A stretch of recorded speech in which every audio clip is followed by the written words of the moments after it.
कहते हैं हर झगड़े की जड़ सिर्फ 3 चीजें होती हैं, जर, जन, जमीन, यानी धन, स्त्री और भूमि। महाभारत भी तो भूमि के सवाल पर ही हुई थी। फिर कैसे हमारे देश के बड़े जमींदार और राजे रजवाड़े अपनी जमीनों को नए देश और संविधान के चलते इतनी आसानी से हाथ से चले जाने देते? संविधान सभा में मौजूद जमींदारों और रजवाड़ों और उनके नुमाइंदों ने हर कोशिश कर ली कि किसी तरह फंडामेंटल राइट्स के नाम पर उनकी ज़मीनें उनके हाथ से न निकलने पाएं, क्योंकि उस वक्त ज़मीनों मकान की मिल्कियत को एक बुनियादी हक माना जा रहा था। Sir, I beg to move clause 19, which runs thus: No property, movable or immovable, of any person or corporation, including any interest in any commercial or industrial undertaking, shall be taken or acquired for public use unless the law provides for the payment of compensation for the property taken or acquired, and specifies the principles on which and the manner in which the compensation is to be determined. तुरंत अवध के इलाके से आए एक राजा साहब खड़े हो गए। नाम था राजा जगन्नाथ बख्श सिंह। सभापति महोदय, आपके आदेश से मैं एक संशोधन पेश करना चाहूंगा कि खंड 19 में मुआवजे से पहले शब्द उचित जोड़ लिया जाए। Mr. President, sir, when we are acquiring landed property from a zamindar, we need not pay as much as he wants. We need pay only what is reasonably required to enable him to maintain himself and his family for 1 or 2 generations. But if a poor man's property is acquired for a particular purpose, the government must pay him cost of the land and something more even. And once you acquire land, you must see that the tiller of the soil is made the owner of the land.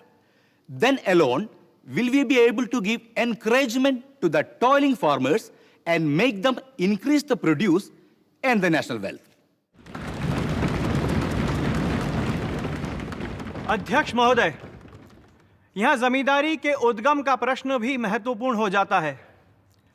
मेरे प्रदेश में कई जमींदारों को जमींदारी 1857 के पहले स्वतंत्रता संग्राम में देश से दगा करने और अंग्रेज़ों की मदद करने के इनाम में मिली थी।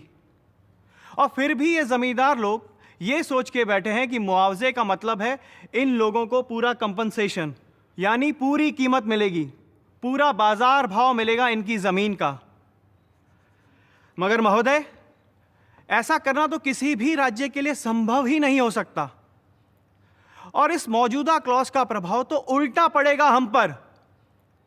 इससे तो इन मुट्ठी भर जमींदारों को फायदा होगा और देश के करोड़ों गरीबों और भूमिहीनों के सामाजिक न्याय का सपना टूट जाएगा। सभापति महोदय, मैं आपके सामने इस संशोधन का विरोध करने के लिए खड़ा हुआ हूं। संशोधन में शब्द मुआवजे के साथ शब्द उचित जोड़ने की मांग की गई। अगर न्याय संगत तरीके से, जस्ट तरीके से किसी व्यक्ति के पास संपत्ति आई है तो उसे हमें मुआवजा कीमत के हिसाब से दे देना चाहिए। अगर न्याय संगत तरीके से उसके पास वो संपत्ति नहीं आई है या अगर उसने संपत्ति से काफ़ी लाभ उठा लिया है तो उसका पूरा मुआवजा देना, उसकी पूरी कीमत देना बिल्कुल गलत है। जो ज़मींदार के हक हैं, टाइटल हैं, उनकी भी परीक्षा की जानी चाहिए। हम सभी जानते हैं कि बहुत से लोगों ने अपने देशवासियों के साथ द्रोह किया, गद्दारी की और इस सिलसिले में बड़े बड़े इलाके पाए। जमींदारी की जिन्होंने ये रियासतें देश के साथ विद्रोह के एवज में पाई हैं, वो आजकल जस्ट कंपेंसेशन चाहते हैं। Just compensation. जस्ट यानी न्यायोचित। इस शब्द को सबसे पहले सन 1935 के कानून में अंग्रेजों ने डाला था, पर नया संविधान बनाते वक्त कमेटी में इस पर जोरदार बहस हुई। No property, movable or immovable, of any person or corporation shall be taken or acquired for public use unless the law provides for the just compensation for the property thus taken or acquired. Does it mean that where property is to be acquired for public use, compensation should be paid, or that property should not be acquired except for public use, and then compensation should be given? This has closely followed the Government of India Act of 1935. And if the government makes a tenancy law, is that public use or not? मान लीजिए सरकार Connaught place के सारे मकानों का उनके मालिकों से अधिग्रहण कर लेती है और फिर इन्हें उन्हीं किराएदारों को दे देती है जो वहां बरसों से रहते आए हैं। तो पहला कदम हुआ अधिग्रहण और दूसरा हुआ डिस्ट्रीब्यूशन। तो इस तरह का अधिग्रहण इस अनुच्छेद के अंतर्गत आएगा या नहीं? Most certainly. यदि ऐसा है तो मैं इसके खिलाफ हूं। मैं हर उस अधिग्रहण के पक्ष में हूं जहां पब्लिक यूज का मतलब हो सरकार के काम के लिए प्रॉपर्टी का एक्विजिशन। पर एक मालिक से लेकर दूसरे मालिक को दे देने के लिए किसी की प्रॉपर्टी या घर हथिया लेना, ये मैं इसके खिलाफ हूं। May I tell you, there is a slight change in the language here. The words just compensation have been used instead of the words compensation. The expression just has been borrowed from the Australian and American constitutions. By using the words just compensation, you have made it open to question in a court of law. In that case, we will drop the word just. It's just a matter of adjustment. Half a loaf is better than no loaf. अब बारी थी सदन में बहस की। जमींदारों ने ठान लिया था कि कबहू न छोड़ें खेत और बदलाववादी लगे हुए थे सैकड़ों सालों से जमी हुई इस व्यवस्था को तोड़ने में। Sir, I stand to support the clause. We are framing a constitution for a free India. We are asking the British to quit India, though they came here 200 years ago. And in response to our demand, they are quitting India. The British acquired empires, and the landlords acquired large fortunes, both by means of exploitation. I request only a nominal compensation may be payable for acquisition of any property. मगर जमींदार और राजे रजवाड़े इतनी आसानी से कैसे मान जाते?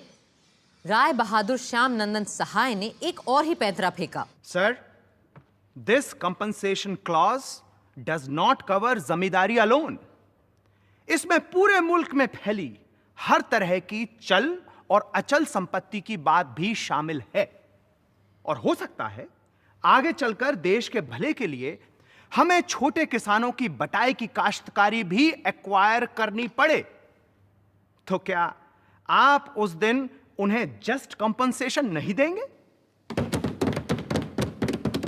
The right to private property and the protection of that private property is the acceptance of the principle of right over might.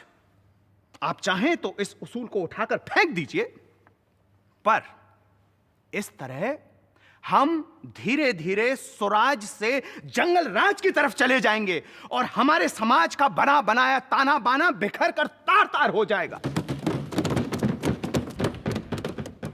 मेरे काबिल दोस्त जमींदारी के बारे में पूरी जानकारी नहीं रखते, सिर्फ आधी अधूरी बातें जानते हैं। वो भूल रहे हैं कि मुल्क में कई जगहों पर कई लोगों ने जमींदारियां अपनी जिंदगी भर की कमाई से बड़ी कीमत देकर खरीद कर हासिल की हैं, किसी खैरात में नहीं पाई हैं।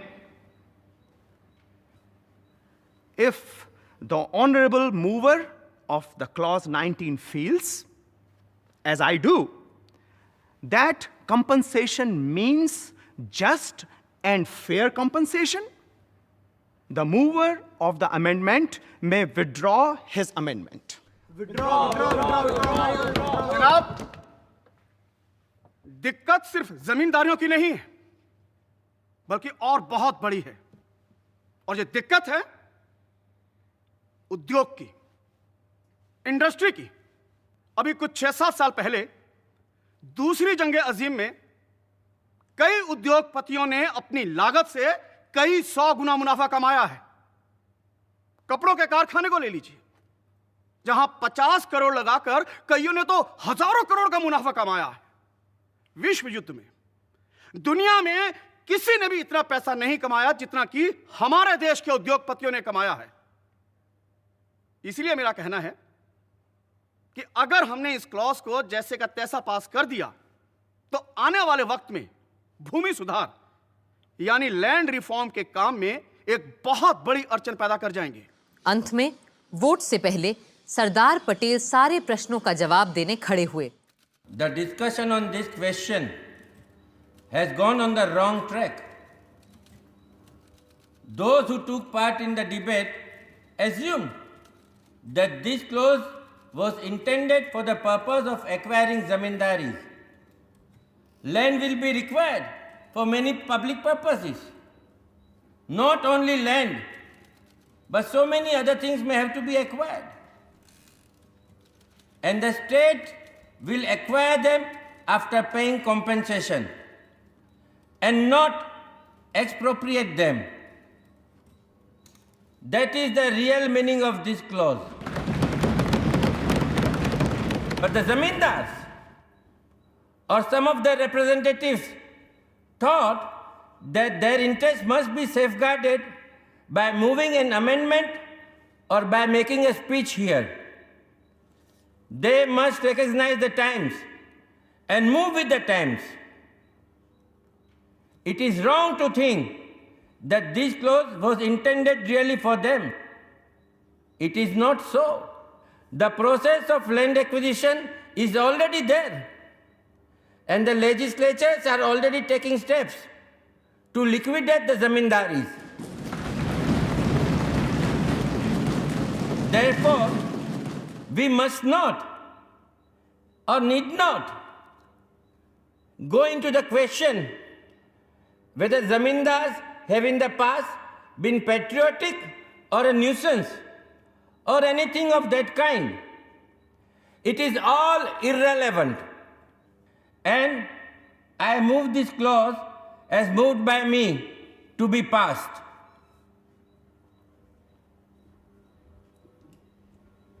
Those in favor of the motion say aye.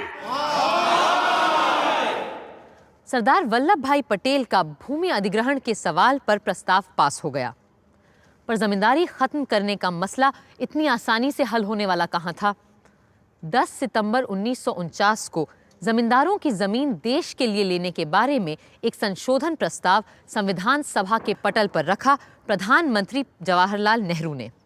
जनाब सदर साहब, इन सवालों के जवाब के दो पहलू हैं।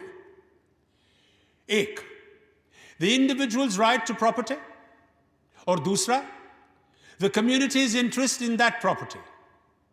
यानी मिल्कियत में एक तरफ फर्द का और दूसरी तरफ पूरे समाज का हक। इस अमेंडमेंट में हमने इन दोनों पहलुओं को मद्देनजर रखने की पूरी कोशिश की है। कांग्रेस ने कई साल पहले यह फैसला किया था कि हिंदुस्तान से जमींदारी का रोग पूरी तरह खत्म कर देंगे, और जाहिर है हम इस वायदे को 100% निभा कर ही रहेंगे, और कोई भी कानूनी दाव पेंच या नुक्ता हमारे इस इरादे के सामने रुकावट नहीं बन पाएगा, क्योंकि संसद को ही देश और समाज की नुमाइंदगी का पूरा हक है। कई गांधीवादी कांग्रेसी नेताओं ने पंडित नेहरू के अनुमोदनों का जोरदार समर्थन किया। जनाब सदर साहब, गोलमेज कॉन्फ्रेंस के वक्त महात्मा गांधी जी ने कहा था,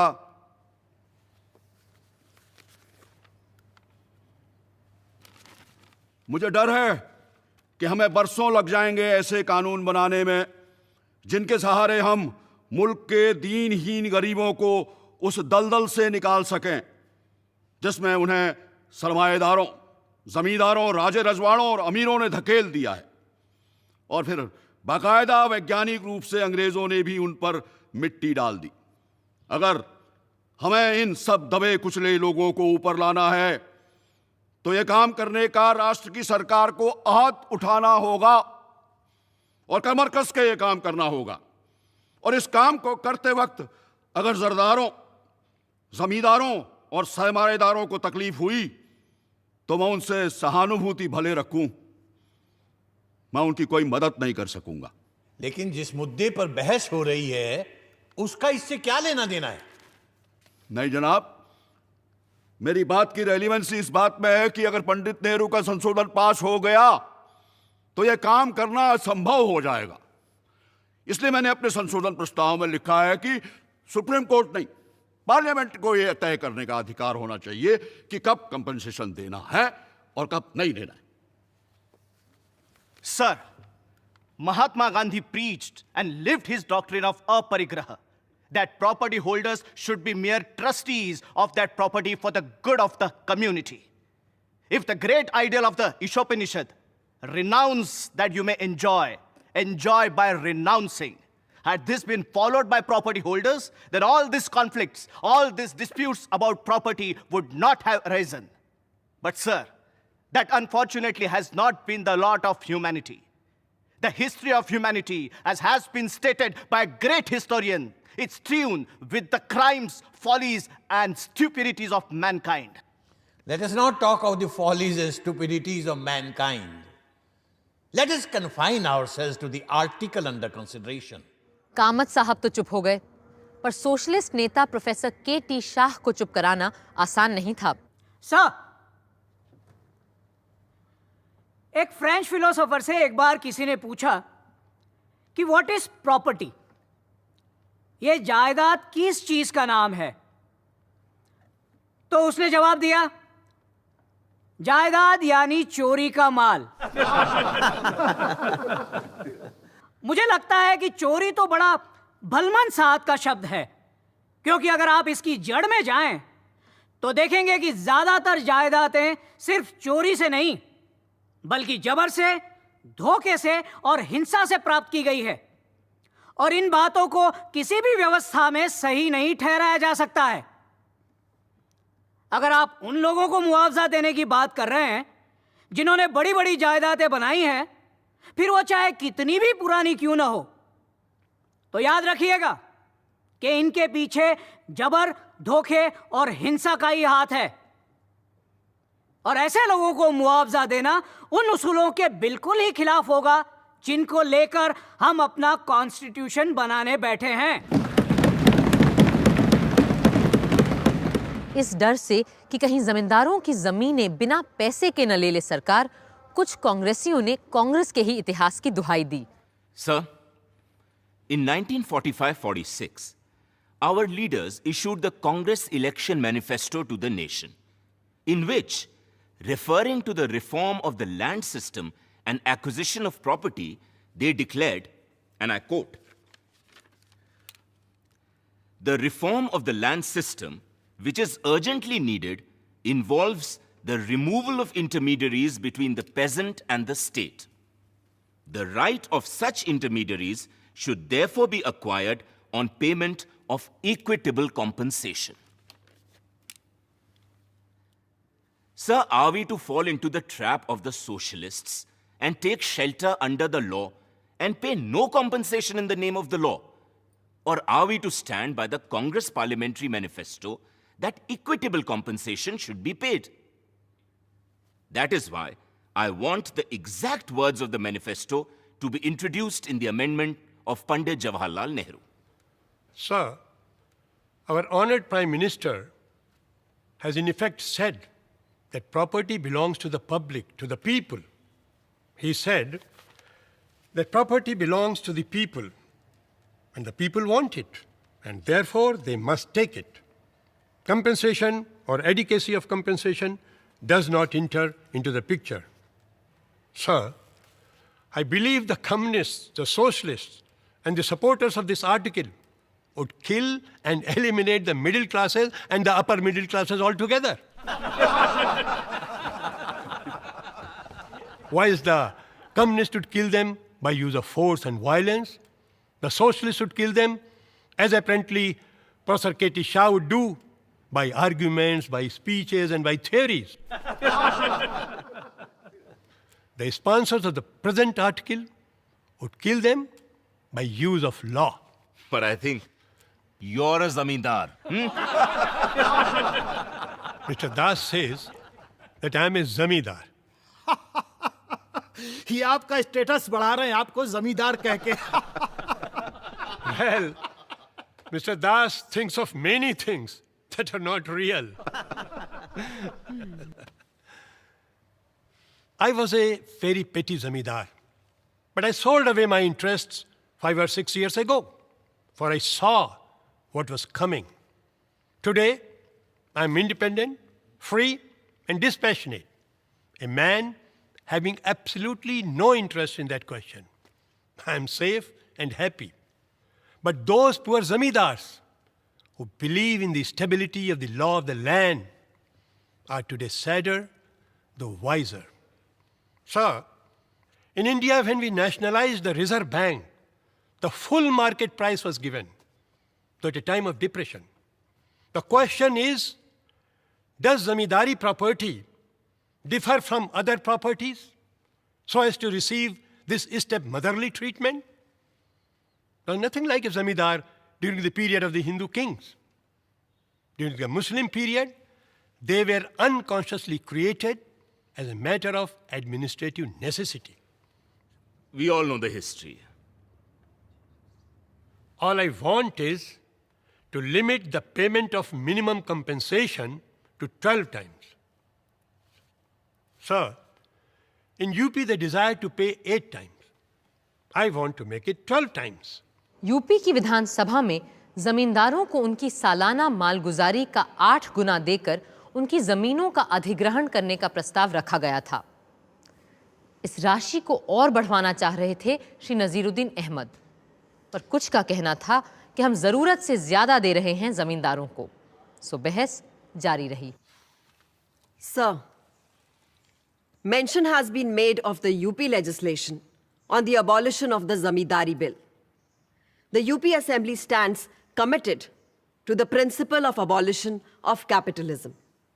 As you see, the UP abolition of Zamindari Bill not only gives the Zamindar compensation, but also gives a rehabilitation grant.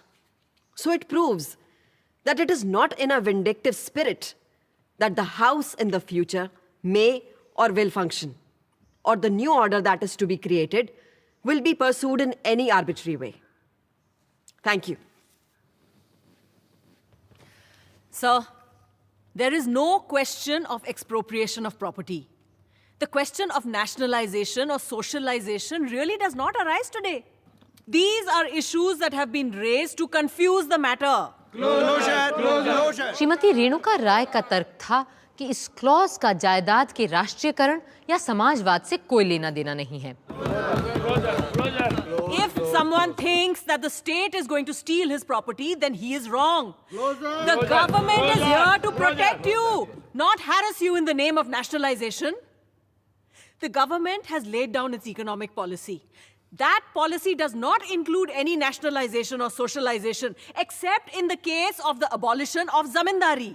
जब श्रीमती रेणुका राय काफी देर बोल चुकी थीं, तो आखिर अध्यक्ष महोदय ने उन्हें टोक ही दिया। I hope you have finished now. I have just 1 or 2 more points, sir. More points or more words? More points, sir. Last of all, I appeal to this House and say, let us not accept something which posterity may point to and say that we were more interested and concerned in entrenching vested interests in the Constitution than all other rights. Let them not say that the right to property was the only fundamental right in which we showed most concern. As let us not forget that no other economic right is incorporated in fundamental rights. All others are directive principles, as pious hopes for the future. Thank you. Thank you. Next speaker, Begum Ejaz रसूल। जनाब, मैं आपको इस बात पर तवज्जो दिलाना चाहती हूँ कि 7:15 बज चुके हैं और हम सब यहाँ पिछले 7 घंटों से बैठे हैं और अभी भी तमाम लोग इस अहम मुद्दे पर अपनी बात रखना चाहते हैं। इसलिए क्या ये मुनासिब ना होगा कि हम इस हाउस के मशवरे से ये डिबेट मंडे तक के लिए मुलतवी कर दें? नो सर, हम में से ज़्यादातर लोग चाहते हैं कि ये सब्जेक्ट आज ही ख़त्म कर लिया जाए। सर, बेचारे जमींदारों को भले पूरा मुआवजा हम ना दें, उन्हें अपनी बात कहने का पूरा मौका तो हम दे ही सकते हैं ना। जी जनाब, कम से कम उन्हें अपनी आखिरी हिचकियां तो ले लेने दीजिए। The House stands adjourned now till 9 o'clock Monday morning. सोमवार को भी वार जारी रहे। पहले वक्ता मैसूर के श्री एच सिद्धवीरप्पा ने एक संशोधन रखा कि प्रस्ताव में रैयतवारी का जिक्र भी होना चाहिए। Mr. President, sir, I am not unaware that the legislative enactments dealing with the abolition of zamindari in Madras and Bihar do not refer to the system of rayatwari lands. In fact, the bill pending before the United Provinces Legislature also does not in any way affect the rayatwari system. As you are aware, sir, under the rayatwari system, the owner of the land himself is the cultivator. Either he personally cultivates or he cultivates with the help of an agricultural labor. There is no intermediary between him and the state. There is no man who gets an unearned income as under the zamindari system. As a matter of fact, a different set of land reform is required in the case of rayatwari holdings.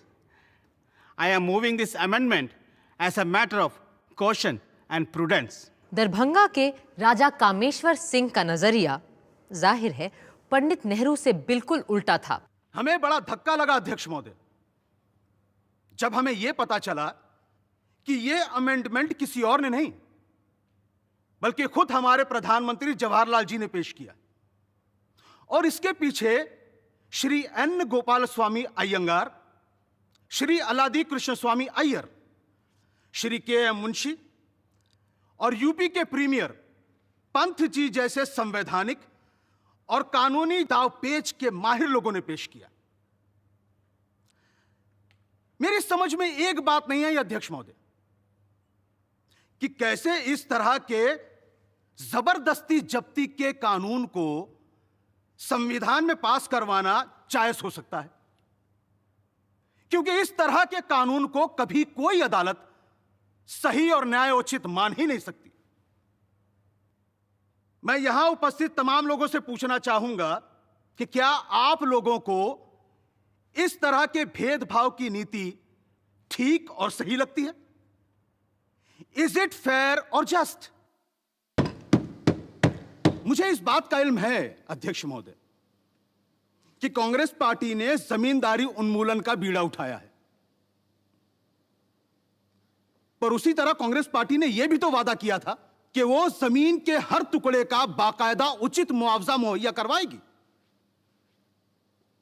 मैं इस प्रस्ताव के पेश करने वालों से एक इल्तिजा करना चाहूंगा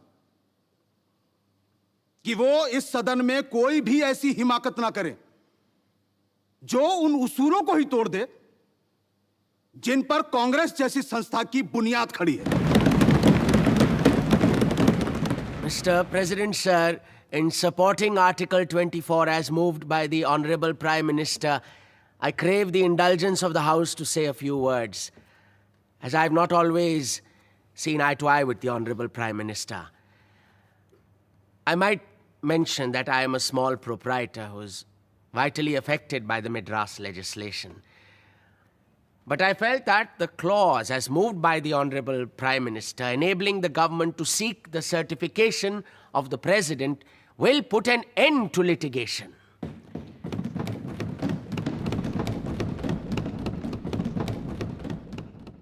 Though a lawyer by profession, I may claim I have never approached law in a legalistic spirit. Law, according to me, if it is to fulfill its larger purpose, must serve as an instrument of social progress. It must reflect the progressive and social tendencies of the age. Our ancestors never regarded the institution of property as an end in itself. Property exists for dharma. Dharma and the duty which the individual owes to the society form the whole basis of our social framework. The sole end of property is yagna and to serve a social purpose, an idea which forms the essential note of Mahatma Gandhi's life and teachings. In the fervent hope that the amendment will further social progress of the teeming millions of the agricultural population of this country, I accord my wholehearted support to the proposition as put forward by the Honorable Prime Minister. जमींदारों की lobby के लोग अब तक सचमुच हिल चुके थे। आदरणीय अध्यक्ष जी, मुझे आज सुबह यहां खड़े होते वक्त डर लग रहा है कि पता नहीं मेरे ख्यालात को यहां किस नजर से देखा जाएगा। श्रीमान, आप बिल्कुल मत घबराइए, डू नॉट वरी। पर मुझे पूरा विश्वास है, इस सदन की बुद्धिमत्ता और दूरदर्शिता पर पूरा भरोसा है कि यह हाउस मुझे अपनी बात कहने का बेरोक टोक पूरा मौका देगा, भले ही पंडित बालकृष्ण शर्मा नवीन जैसे लोग कितना ही रोकें और टोकें। मैं तो सिर्फ इनका हौसला बढ़ा रहा था। I was just encouraging the honourable member sir. शुक्रिया महोदय, मैं पूरी तरह से मानता हूं कि उत्पादों के बनाने के सिलसिले में समाजवाद का आना क्रमिक विकास का एक जरूरी हिस्सा है। यह तो होना ही है। मेरा झगड़ा केवल उन लोगों से है जो इस एवोल्यूशन को रेवोल्यूशन से लाना चाहते हैं। फर्ज करिए आज आपने चंद जमींदारों को खत्म कर दिया, फिर क्या होगा? फिर भी ज्यादातर जमीन और दौलत कुछ ही लोगों के हाथ में रहेंगी। उन लोगों तक तो नहीं पहुंच जाएंगी जो हजारों बेचारे भूमिहीन हैं। महोदय, हमें सिर्फ ऐसे कानून बनाने और पास करने चाहिए जो सोसाइटी के हर तबके को सही, इंसाफ पसंद और बराबरी के लगें। मगर अगर अभी भी आपने मेरी न सुनी और अपनी ही मनमानी की, तो मैं यह सोचकर ही इत्मीनान कर लूंगा जो एक बार लॉर्ड बायरन ने कहा था। उन्होंने कहा था, मुझे इसी बात का संतोष है कि मेरे कातिल कोई और नहीं, मेरे अपने लोग हैं, मेरे अपने देशवासी हैं। पंडित गोविंद बल्लभ पंत यूपी के प्रधानमंत्री थे और अपने प्रदेश में जमींदारी उन्मूलन का प्रस्ताव ला चुके थे, इसलिए सब उन्हें सुनने को बेताब थे। सर, राजा जगन्नाथ बख्श सिंह हमारी यूपी के जमींदारों के लीडर हैं और ये चाहते हैं कि जमींदारों को उनकी जमीन के बदले बाजार भाव से 15% ज्यादा दाम मिले। लालच बड़ी बुरी बला है और ये बला बड़ी मुश्किल से मरती है। और उससे बढ़कर ये हमें चीजों को सही नजरिए से देखने भी नहीं देती। बलमन साहब की बात तो जाने ही दीजिए। मैं लोगों को हमारी सभा के ऑब्जेक्टिव्स रेजोल्यूशन की याद दिलाना चाहता हूं जो हमने यहां पहले ही दिन पास किया था। मैं उन्हें उसकी शुरुआत भी याद दिलाना चाहता हूं क्योंकि लोग कभी कभी उन बुनियादी उसूलों को ही भूल जाते हैं जो कि आत्मा है हमारे संविधान की, जो आधार है हमारे संविधान बनाने का।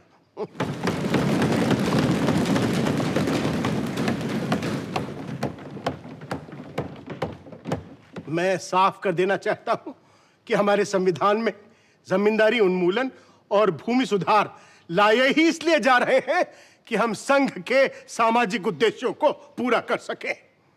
हमारे यहां यही कोई 20 लाख के करीब तथाकथित जमींदार लोग हैं, जिनमें से 19 लाख को हम उनकी सालाना मालगुजारी का 28 गुना पैसा उनकी भूमि के बदले दे चुके हैं। कौन कहेगा कि यह मुआवजा कम है?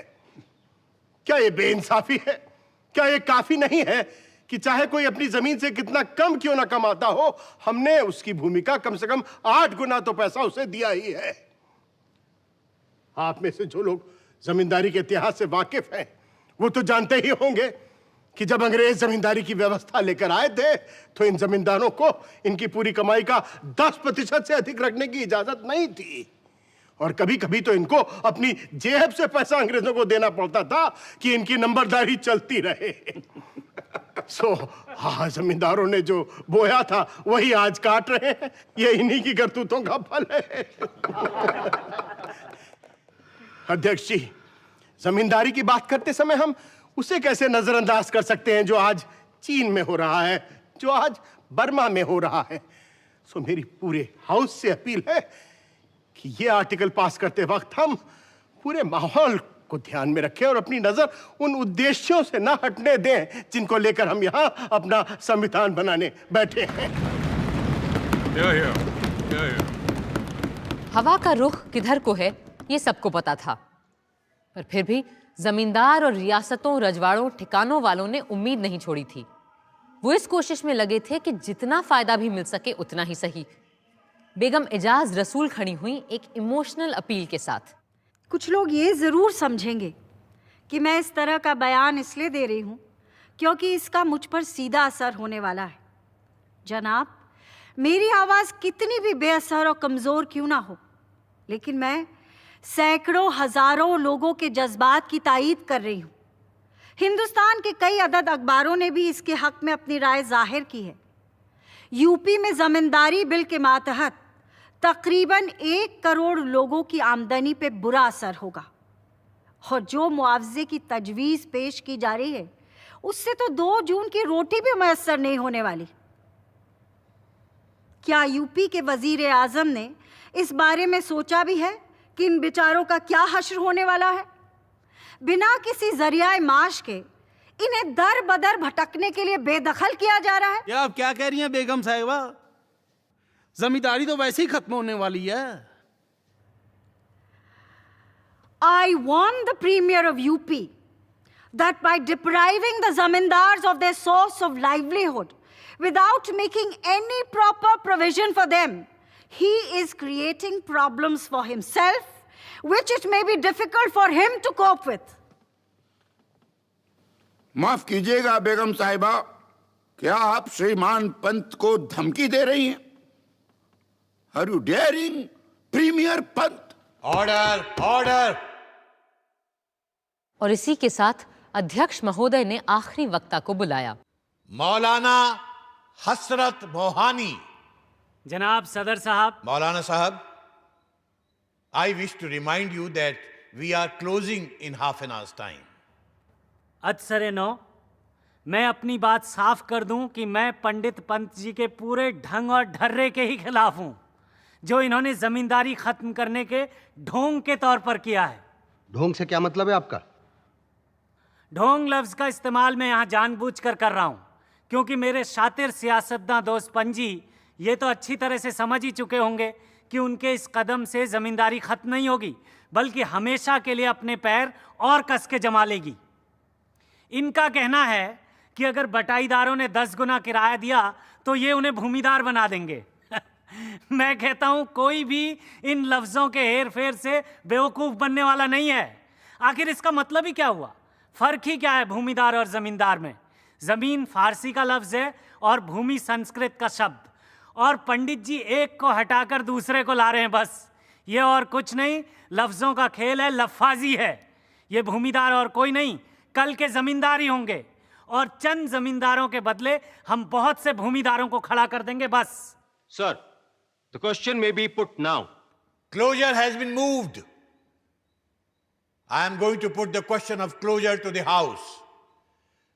The question is, मौलाना हसरत मोहानी की सारी कोशिशों के बावजूद प्रस्ताव तो पास हो गया और फिर खड़े हुए पंडित नेहरू और श्री के.एम. मुंशी अंतिम संभाषण के लिए। the next speaker is Pandit Jawaharlal Nehru. If you will permit, sir, my honorable colleague, Mr. Munshi, would reply.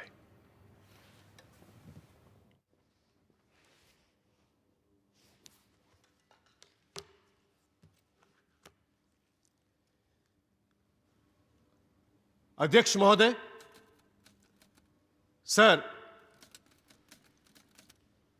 प्रधानमंत्री पंडित नेहरू के शानदार बयान, साथ में मेरे मित्र श्री अल्लादी कृष्ण स्वामी अय्यर और यूपी के प्रीमियर पंडित पंत जी के ओजस्वी भाषणों के बाद मेरे कहने को कुछ खास बचता नहीं है। किंतु सर, मैं ये नहीं चाहता कि इस सभा की यह बहस यूपी के प्रीमियर पंत जी और यूपी के जमींदारों के बीच की तू मैं बनकर रह जाए। जैसा कि एक समय लगने लगा था। आपको आज पूरे देश को एक संपूर्णता के साथ देखना होगा। ना तो मैं इस बहसा बहसी की तरफ ध्यान देना चाहता हूं, ना मुझे जमींदारी की उत्पत्ति के बारे में कुछ सुनना है। मैं केवल इस तरफ ध्यान देना चाहता हूं कि मद्रास, बिहार और यूपी के 3 बिल आज उदाहरण के रूप में देश के सामने हैं और इन पर अमल होना भी शुरू हो चुका है। और हमारी किसान जनता इस संविधान के लागू होने के बाद भी अपने अधिकारों से वंचित रह जाए, यह हम नहीं होने देंगे।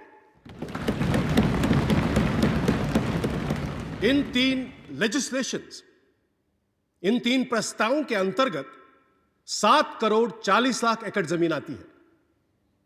फिर इसका असर 7 करोड़ 20 लाख किसानों और काश्तकारों के जीवन पर भी पड़ा है। और अब हम इतने लोगों का भविष्य दांव पर नहीं लगा सकते, वो भी सिर्फ कोई 5,500 जमींदारों के लाभ के लिए। May I know how you have calculated this figure, sir? मुझे ये आंकड़े मंत्रियों से मिले हैं। हां, अगर उन्होंने मुझे गलत आंकड़े दिए हैं तो मैं भी गलत हो सकता। May I inform the honorable member that in UP alone there are 22 lakhs of people directly affected besides their dependents. मेरे पास यूपी के आंकड़े भी मौजूद हैं। वहां सिर्फ 10,000 के करीब जमींदार ऐसे हैं जिन्हें उनकी सालाना आमदनी के 13 गुना से थोड़ा कम पैसा प्राप्त हुआ है। ये आंकड़े मुझे पंडित पंत जी से मिले हैं और कोई कारण नहीं है कि इन पर अविश्वास किया जाए। पर थोड़ी देर के लिए मान लीजिए कि ऐसे जमींदारों की संख्या 10,000 नहीं 30,000 है, तो भी क्या इसका मुकाबला आप 7 करोड़ 20 लाख किसानों की जिंदगी से कर सकते हैं? क्या आप चाहेंगे कि इस देश में गदर बच जाए, किसान क्रांति को उड़ जाए, वो भी सिर्फ इसलिए कि कुछ हजार लोग अपनी आयात करते रह सकें, जैसा कि वो सदियों से करते आ रहे हैं? What about the individual loss? Sir, मैं इस मुद्दे को किसी व्यक्तिवादी दृष्टिकोण से नहीं देख रहा हूं। मेरे ऐसे बहुतेरे मित्र हैं जो कल तक 5,000 रुपया महीना की आमदनी कमा रहे थे और आज उन्हें सिर्फ 500 से काम चलाना पड़ रहा है। किंतु फिर भी हम इस जमींदारी उन्मूलन के संवैधानिक प्रस्ताव को किसी व्यक्तिवादी या व्यक्तिगत नजरिए से नहीं देख सकते।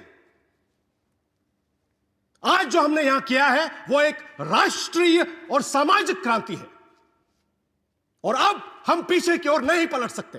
But how is the state? मैं चाहता हूं कि आप मेरे बोलते समय टोका टाकी ना करें और मैं आपको यह भी साफ बता देना चाहता हूं कि हम जो प्रस्तावित कर रहे हैं वो सारे पक्षों के लिए एक बेहतरीन और सबसे न्याय संगत समझौते का रास्ता है, जिस पर तमाम बहस और विचार के बाद हम पहुंच चुके हैं।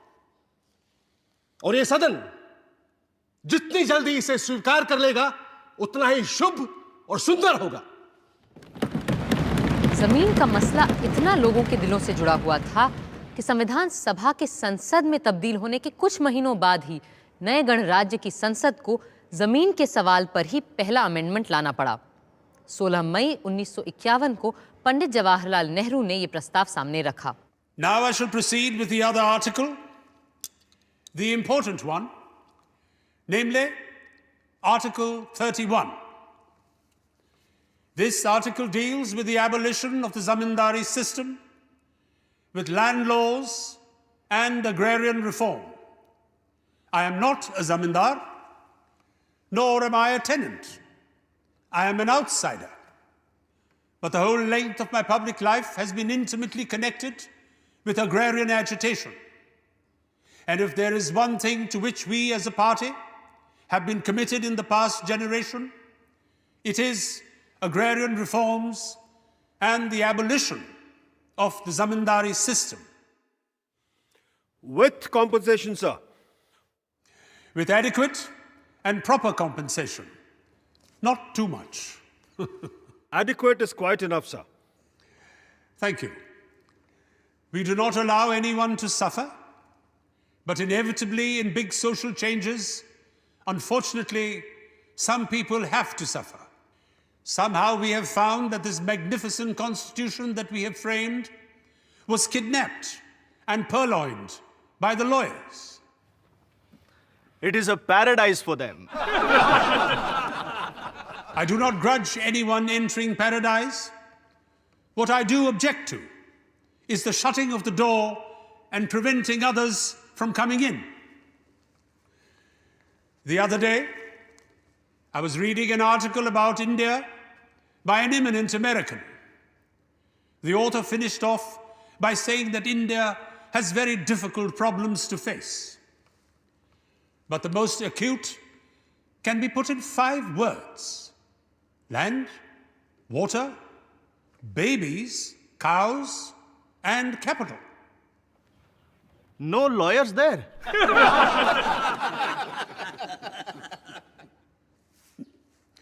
I am not going to say anything about babies and cows, important as they are, nor anything about capital. Now, we come back to the land and water issue. Water is connected with the land that we want to improve, and we have big river valley schemes, wells, and all that.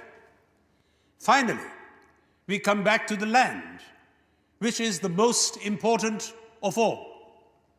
And if we do not make proper arrangements for the land, all our other schemes, whether they are about growing more food or anything else, may fail. Therefore, something in the shape of this amendment that I have suggested becomes necessary. प्रधानमंत्री पंडित जवाहरलाल नेहरू के प्रस्ताव का विरोध करने खड़े हुए doctor Shyama Prasad Mukherjee, जो कुछ ही महीनों में जनसंघ की नींव रखने वाले थे. What is the change that is being proposed? The Prime Minister talked very feelingly about his great desire to introduce land reforms. As he rightly pointed out, the declaration was that zamindari would be abolished, for which fair compensation would be paid. In any case, the Congress stood for the abolition of zamindari on payment of fair compensation. Equitable compensation, sir. Equitable compensation. What has happened since then? That there has been delay is not the fault of the Constitution. There is only one party ruling India today.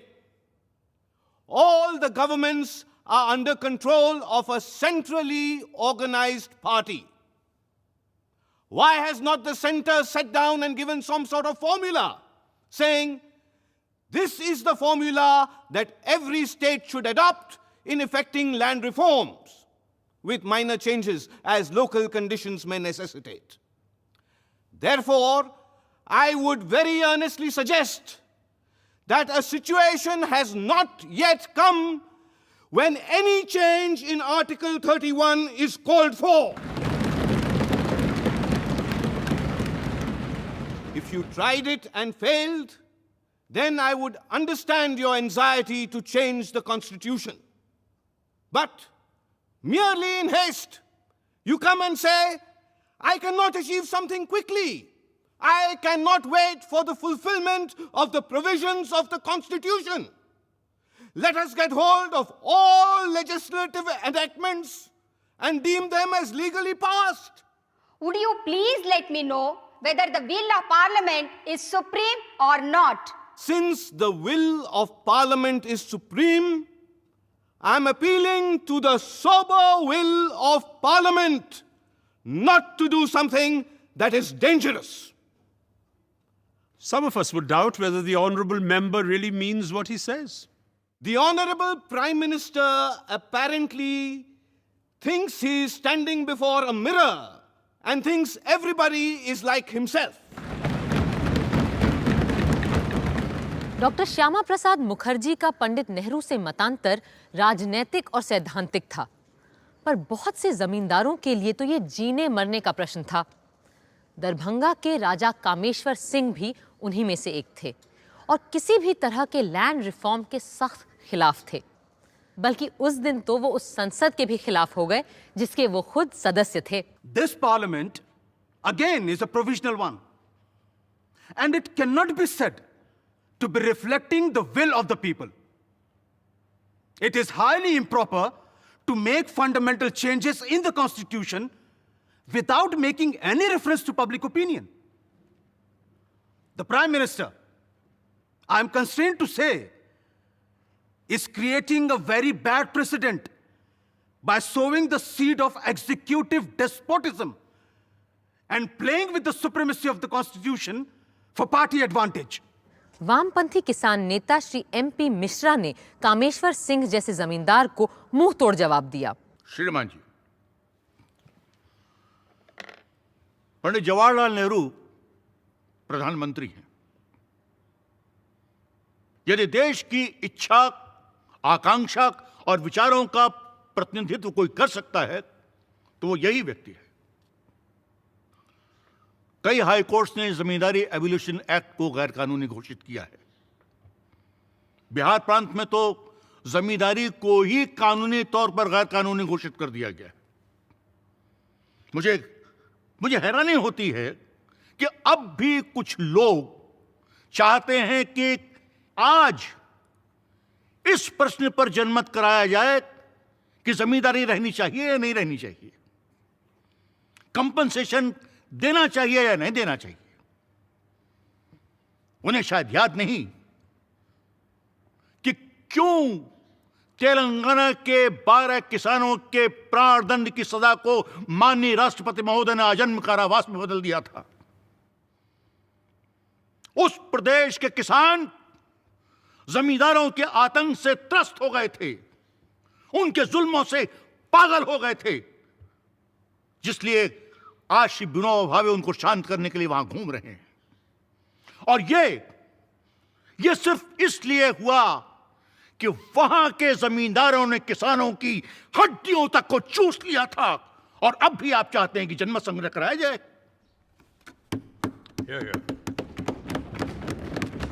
जमींदार ये सोचते थे कि दिल्ली उन्हें बचा लेगी। दिल्ली तो क्या, दुनिया की तमाम राजधानियां आपको नहीं बचा सकती, दुनिया के तमाम शासक आपको नहीं बचा सकते, क्योंकि आधी दुनिया लाल रंग में रंग चुकी है और बाकी की बची दुनिया में भी यही हवा तेजी के साथ फैल रही है।